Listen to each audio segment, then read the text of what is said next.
নমস্কাৰ ছাত্ৰ ছাত্ৰীসকল। আজি আমাৰ প্ৰথম কুৱেশ্যন হৈছে তলৰ কোনটো এটা ঘটনা সম্ভাৱিতা হ'ব পাৰে। চোৱা, এতিয়া সম্ভাৱিতা হ'বলৈ হ'লে সি সদায় একৰ সমান বা একতকৈ সৰু হ'ব লাগিব আৰু শূন্যতকৈ সদায় ডাঙৰ হ'ব লাগিব। এতিয়া ইয়াত চোৱাচোন,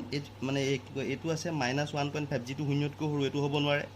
1.001 যিটো একতকৈ ডাঙৰ এইটোও হ'ব নোৱাৰে, কাৰণ একতকৈ ডাঙৰ হ'ব নোৱাৰে নহয়। আৰু 3/2 ক'লে আমি 1.5 পাম, এইটো হ'ব একতকৈ ডাঙৰেই হ'ব, 1.5টো একতকৈ ডাঙৰেই হয়, সেইটো কাৰণে এইটোও হ'ব নোৱাৰে। তেতিয়া 2/3টো আমি যেতিয়া কৈছিলোঁ আমি কি পালোঁ, 0.66 পালোঁ, যিটো কি হয় শূন্যতকৈ ডাঙৰ কিন্তু একতকৈ সৰু। তেতিয়া আনচাৰটো কি হ'ব, এইটোৱে হ'ব আনচাৰ। এইটোৱে কি কয় এটা সম্ভাৱিতা হ'ব পাৰে যি একতকৈ সৰু আৰু শূন্যতকৈ ডাঙৰ। তাৰপিছত নেক্সট কুৱেশ্যনটো আছে √7 এটা। √7 এটা এইটো এটা কি সংখ্যা হয়? এইটো আছে এটা অখণ্ড সংখ্যা। বিটো আছে পৰিমেয় সংখ্যা। চিটো আছে মৌলিক সংখ্যা।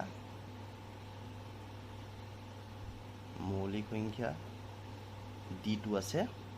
অপৰিমেয় সংখ্যা। আমি চবেই জানো যে √7 এটা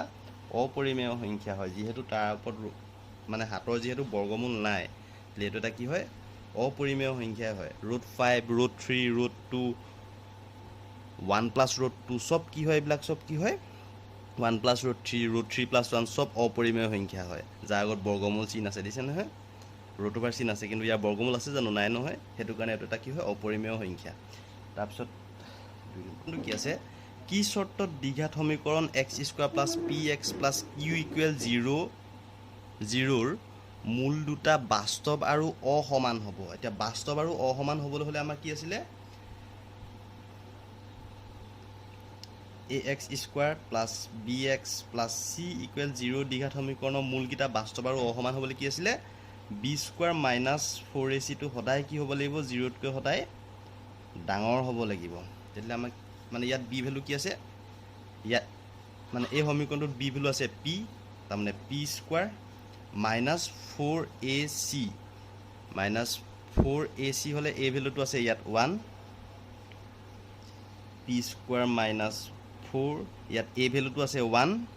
আৰু c ভেলুটো আছে q, 4 × 1 × q হ'ব। তাৰমানে কি পাম আমি আনচাৰটো, p² = 4, p² - 4q is greater than 0। বাস্তৱ আৰু অসমান হ'বলৈ হ'লে 4q is greater than 0 হ'ব লাগিব, কাৰণ ইয়াত কি আছে, কনষ্টেণ্ট টাৰ্ম চিটো আছে, তোমাৰ কিউ আছে, আৰু এটো আছে 1 আৰু বিটো আছে পি। সেইটো কাৰণে b² -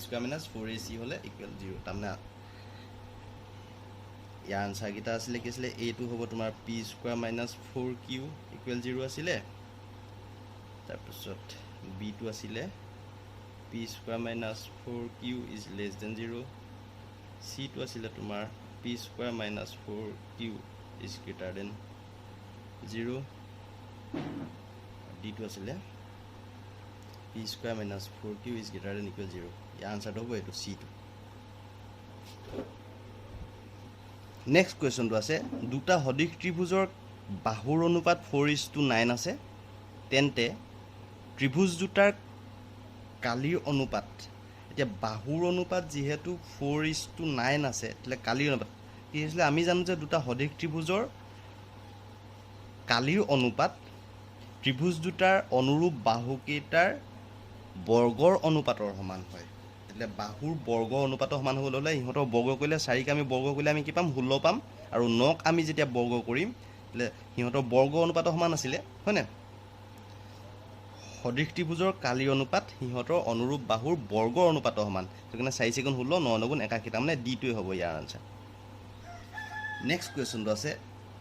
এটা পাশা এবাৰ মাৰি পঠিয়ালে মৌলিক সংখ্যা পোৱাৰ সম্ভাৱিতা। এতিয়া পাশা বুলি ক'লে আমি সদায় লুডু গুটিটোও বুজিম। তাত আমাৰ পাশাটোত যিহেতু 6লৈকে আছে, আমাৰ লুডু গুটিটো 6লৈকে আছে। কি কৈছে, এটা পাশা এবাৰ মাৰি পঠিয়ালে মৌলিক সংখ্যা পোৱাৰ সম্ভাৱিতা সুধিছে। এতিয়া পাশাটোত যিহেতু 6লৈকে আছে, 1 2 3 4 5 6, তেতিয়া সেই 6ৰ ভিতৰত মৌলিক সংখ্যা কি কি আছে, 2 3 5 মৌলিক সংখ্যা কেইটা আছে তাত, মৌলিক সংখ্যা কি কি আছে, 2 3 5, এইকেইটাই হৈছে পাশাৰ গুটিটো থকা মৌলিক সংখ্যা 6টাৰ ভিতৰত এইকেইটা মৌলিক সংখ্যা তাৰ এতিয়া আমাৰ সম্ভাৱিতা বুলি ক'লে কি আছিলে মুঠ যোনটো ফলাফল সেইটো হ'ব সদায় তলত বহিব আৰু আমাক মৌলিক সংখ্যা কেইটা পালোঁ 3টা 1 2 3টা পালোঁ সেইটো হ'ব ওপৰত বহিব এতিয়া কি হ'ব 3 গুণ 3 3 দুগুণ চ' আমি কি পালোঁ আনচাৰটো 1/2 হ'ল যিহেতু মৌলিক সংখ্যা 3টা আছে ন 1 2 3টা সেইটো কাৰণে মানে 3/6 হ'লগৈ আৰু মুঠ ফলাফলৰ সংখ্যা 6টা হ'ব কাৰণ 6টাই তাত মানে নাম্বাৰ আছে সেইটো কাৰণে কি হ'ব আনচাৰটো এইটো নেক্সট কুৱেশ্যনটো আছে আমাৰ 3x square plus 11x minus 2ৰ শূন্য দুটাৰ পূৰণফল এতিয়া আমি কৈছোঁ এইটো এটা বহুপদ হয় এতিয়া এই বহুপদটোৰ কি কৈছে শূন্য দুটাৰ পূৰণফল কি আছিলে আমি জানো যে শূন্যৰ পূৰণফল c/a আছিলে শূন্য দুটাৰ পূৰণ c/a আছিলে এতিয়া আমি কি লিখিলোঁ শূন্য দুটাৰ পূৰণফল ইকুৱেল কি জানো আমি c/a আৰু cটো কি আছিলে cটো আছিলে ধ্ৰুৱক পদ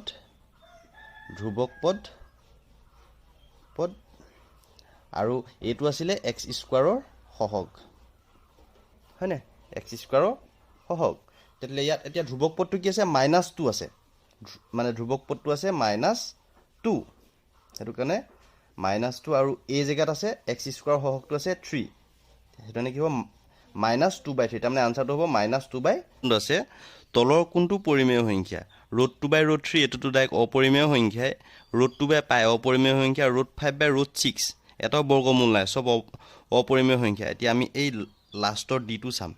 ডিটো হ'ব তাৰ আনচাৰ আমি কেনেকৈ হ'ব এইটো চাম √3/√27 আছে হয়নে এতিয়া √3 টো √3 হ'ব √27 টো আমি কি লিখিম 9 × 3 লিখিম এতিয়া 9 3 গুণ 27 হ'ব হয়নে √9 × 3 এতিয়া √3 আছে ওপৰত মানে তলত কি আছে 9 বৰ্গমূল 2 কি কয় 3 3 গুণ 9 আৰু 3 বৰ্গমূল নাই কাৰণে তাৰ ওপৰত √3টো ৰৈ যাব এতিয়া √3 কেঞ্চেল গুচি গ'লগৈ হ'ল তেতিয়াহ'লে আমি কি পালোঁগৈ 1/√3 এতিয়া সেইটো কাৰণে 1/√3টো কি হয় এটা পৰিমেয় সংখ্যা সেইটো কাৰণে কি হ'ব এইটো কি চৰ্ত সাপেক্ষে ax square plus 5x plus 7 equal 0 এটা দ্বিঘাত সমীকৰণ হ'ব এতিয়া দ্বিঘাত সমীকৰণ হ'বলৈ হ'লে এইটো কি আছিলে x স্কোৱাৰ সহগ তেতিয়াহ'লে এইটো কেতিয়াও 0 হ'ব নোৱাৰে কাৰণ এইটো যদি 0 হৈ গুচি যায় মানে x স্কোৱাৰটো আমি 0 লগত মানে কি কয় ইনটু কৰিলে 0ই পামগৈ তাৰমানে তেতিয়া ঘাতটো 2 থকা সংখ্যা মানে চলক এটাও নাপাম সেইটো কাৰণে কি হ'ব মানে এইটো কেতিয়াও 0 হ'ব নোৱাৰে দ্বিঘাত সমীকৰণ হ'বলৈ হ'লে গম পালা এই কেনট বি 0 নেক্সট কুৱেশ্যনটো আছে প্ৰত্যেকৰে আয়তন 64 মিটাৰ কিউব বিশিষ্ট দুটা ঘনক মূৰে মূৰে সংযোগ কৰা হ'ল চৌপলটোৰ পৃষ্ঠকালি নিৰ্ণয় কৰা এতিয়া কি কৈছে দুটা ঘনক মূৰে মূৰে সংযোগ কৰিছে এতিয়া ঘনককেইটা ধৰি ল'লোঁ মই এটা এইটো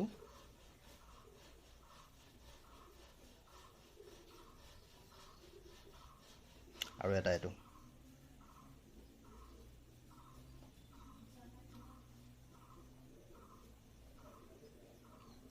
দুইটা ঘনক মূৰে মূৰে সংযোগ কৰিলে আৰু কি কৈছে সিহঁতৰ আয়তনটো 64 বুলি কৈছে তেতিয়াহ'লে এটা ঘনকৰ আয়তন যদি 64 হয় তেতিয়াহ'লে এটা ঘনকৰ আয়তন যদি 64 মিটাৰ কিউব হয় তেতিয়াহ'লে মানে ঘনকৰ আয়তন কি আছিলে a কিউব ইকুৱেল 64 মানে a কি হয় তাৰ কাষ মানে এইটো ঘনকটোৰ কাষ হয় এতিয়া a ইকুৱেল কি হ'ব 64 আমি ঘনমূল লিয়াব লাগিব এতিয়া 64 ঘনমূল কি হয় 4 4 গুণ 16 4 ষোলং 64 তাৰ আমি ঘনমূল উলিয়াব লাগিব তেতিয়াহ'লে আমি কাষটো পালোঁ 4 তেতিয়াহ'লে ইয়াৰ এইটো 4 হ'ব ইয়াৰ এইটো 4 হ'ব তাৰ যোনটো প্ৰস্থ সেইটো 4 হ'ব আৰু তাৰ দৈৰ্ঘ্যটো 4 হ'ব তেতিয়াহ'লে এইটো 4 মানে যিহেতু দুটা ঘনক মূৰে মূৰে সংযোগ কৰিছে তাৰ এই চৌপলটোৰ মিটাৰ হ'ব এতেকে চৌপলটোৰ কি হ'ব চৌপলটোৰ L কি ধৰিম আমি 4 + 4 = 8 B2 হ'ব 4 H2 হ'ব 4 তেতিয়াহ'লে 8 মিটাৰ 4 মিটাৰ 4 মিটাৰ এতেকে তাৰ আমি কি হৈছে এতেকে চৌপলৰ পৃষ্ঠকালি কি আছিলে 2 হ'ল into LH plus BH plus LB এতিয়া 2 ইনটু L2 আছে তোমাৰ 8 H2 আছে 4 প্লাছ B2 আছে 4 H2 আছে 4 L2 আছে 8 B2 আছে 4 কি হ'ব 2 হ'ল ইনটু 8 4 গুণ 32 4 4 গুণ 16 8 4 গুণ 32 এতিয়া 2 হ'ল ইনটু কি হ'ব 6 2 8 2 10 শূন্য কৰিব 1 3 1 4 4 3 7 1 8 ইকুৱেল টু 160 মিটাৰ স্কোৱাৰ তাৰমানে আনচাৰটো হ'ব 160 এইটো মিটাৰ আছিলে নহয় এইবিলাক চেণ্টিমিটাৰ হৈ গ'ল এইটো চেণ্টিমিটাৰ কৰি দিয়া cm সব cm এইটো দিলে চেণ্টিমিটাৰ স্কোৱাৰ তেতিয়াহ'লে এইটো হ'ব আনচাৰটো কোৱেশ্যনটো আমাক কি দিয়া আছে ত্ৰিভুজ এ বি চি কোণে equal 90 degree A B equal 3 centimetre B C equal 5 centimetre A B equal 3 আৰু এ ডি লম্ব বি চি দিয়া আছে হ'লে এ ডিৰ দৈৰ্ঘ্য উলিয়াব লাগে তেতিয়া আমি মানে প্ৰথমতে কি কৰিব লাগিব এ চি দৈৰ্ঘ্য উলিয়াই ল'ম তেতিয়া আমি প্ৰথমে কেনেকৈ উলিয়াম ত্ৰিভুজ এ বি চিৰ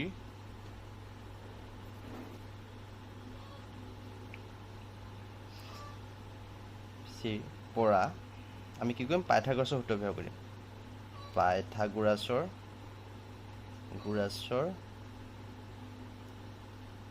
সূত্ৰ মতে কি হ'ব B C square equal A B square plus A C square এতিয়া বি চি স্কোৱাৰটো আমাৰ কিমান আছে 5 স্কোৱাৰ ইকুৱেল এ বিটো আছে 3 স্কোৱাৰ প্লাছ এ চিটো আছে এ চি স্কোৱাৰ এতিয়া 25 - 9 ইকুৱেল এ চি স্কোৱাৰ কি হ'ব 16 এ চি স্কোৱাৰ therefore এ চি ইকুৱেল কি হ'ব মানে এ চিটো হ'ব 4 চেণ্টিমিটাৰ হ'ল এতেকে ত্ৰিভুজ এ বি চিৰ কালি মানে ইকুৱেল আমি কি লিখিম হাফ ইনটু ভূমি পূৰণ উচ্চতা এতিয়া হাফ ইনটু এ বি আছে 3 আৰু এ চি আছে 4 এতিয়া 2 2 গুণ 4 কিমান পালোঁ 6 cm স্কোৱাৰ পালোঁ আমি মানে ত্ৰিভুজ এ বি চি কালি আকৌ আমি কি কৰিম বি চিক ভূমি হিচাপে লৈ